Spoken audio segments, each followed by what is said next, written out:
अस्सलाम students, chapter number 3 हम लोगों ने स्टार्ट किया हुआ था, जिसमें लास्ट टाइम हमने कंपोनेंट्स ऑफ डाटा कम्युनिकेशन के बारे में पढ़ा था। आज हमारे छोटे छोटे से टॉपिक्स हैं, जिसमें सबसे पहला आता है जी सिग्नल्स। सिग्नल्स बेसिकली क्या होते हैं आपके, द इलेक्ट्रोमैग्नेटिक और light waves representing the data are called signals. ठीक है, आपके इलेक्ट्रोमैग्नेटिक और लाइट वेव्स जो हैं, जो आपके डेटा को रिप्रेजेंट करते हैं, वो क्या कहलाते हैं, वो आपके सिग्नल्स कहलाते हैं। अब सिग्नल्स जो है आपके दो टाइप्स के होते हैं, एनालॉग सिग्नल्स आते हैं और डिजिटल सिग्नल्स आते हैं। एनालॉग सिग्नल्स क्या होते हैं, the analog data signals are continuous electrical signals in the form of wave. अगर आप इस तरह से बात करें तो आपकी कॉन्टीन्यूस जो फॉर्म ऑफ वेव्स हैं वो आपकी क्या होंगे, एनालॉग सिग्नल्स होंगे। This wave is called a carrier wave.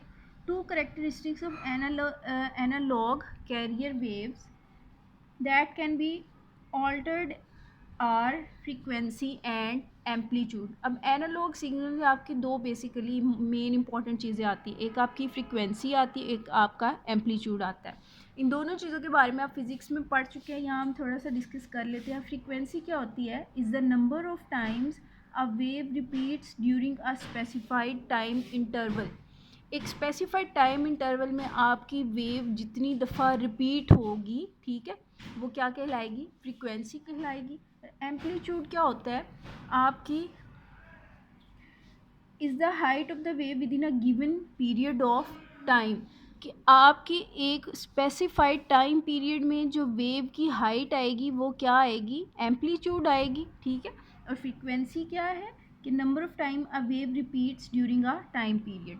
Next आपके आते हैं जी डिजिटल सिग्नल्स। डिजिटल सिग्नल्स क्या होते हैं, uses an on off electrical pulses in discontinuous और डिस्क्रीट फॉर्म। ठीक है, पल्सेस की सूरत में, जैसे आपकी on then off, on then off, on then of.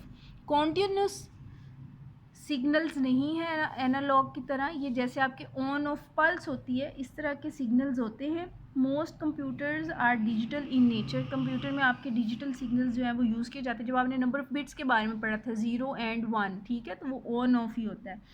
As patterns of binary numbers, ये थे आपके बेसिकली सिग्नल्स। आगे आपकी आ जाती हैं जी टाइप्स ऑफ डेटा। सिंपल है ये बिल्कुल टॉपिक, आप सबको पता है टाइप्स ऑफ डेटा के बारे में। सबसे पहली टाइप आती है जी टेक्स्ट। टेक्स्ट में आपके वर्ड्स आ जाते हैं, कैरेक्टर्स आ जाते हैं, नंबर्स सेंटेंसेस आ जाते हैं और पैराग्राफ्स आ जाते हैं। न्यूमेरिक डेटा में आपके नंबर्स होते हैं, रेंज क्या होती है उनकी 0 से लेके 9 तक। ये पॉजिटिव भी हो सकते हैं और नेगेटिव भी हो सकते हैं। इनमें आपकी इंटीजर टाइप भी आ सकती है और रियल टाइप भी आ सकती है। नेक्स्ट आपका डेटा टाइप आता है जी इमेज। ये जो है इसमें आपके चार्ट्स आ जाते हैं, ग्राफ्स आ जाते हैं जो आप मैथमेटिक्स में यूज़ करते हैं, पिक्चर्स आ जाती है और फ्री हैंड ड्राइंग्स आ जाती हैं। ठीक है, the information in this form is more comprehensive. The data are sent as contiguous bits which for transfer are packed into 8-bit transfer bytes. अगली आपकी आती है जी, नेक्स्ट आपकी टाइप आती है जी ऑडियो डेटा। ऑडियो डेटा में आपके साउंड जो है वो रिप्रेजेंट किए जाते हैं और it is converted into digital code by sampling the sound wave 44.056 times per second and converting each sample into a 16-bit number. Next आपकी डेटा टाइप आती है जी video. Video can be produced either as a continuous entity. ठीक है, video आपकी वैसे कहा जाता है कि कॉन्टीन्यूस जो है वो मूविंग पिक्चर्स होती हैं जिनको आप वीडियो का नाम देते हैं। It can be combination of images, ये आपकी इमेजेस का भी कम्बिनेशन हो सकता है। ठीक है जी, each a discrete entity arrange to convey the idea of motion. Video creates action and movements. बाकी इंशाल्लाह हम कल नेक्स्ट टॉपिक स्टार्ट करेंगे।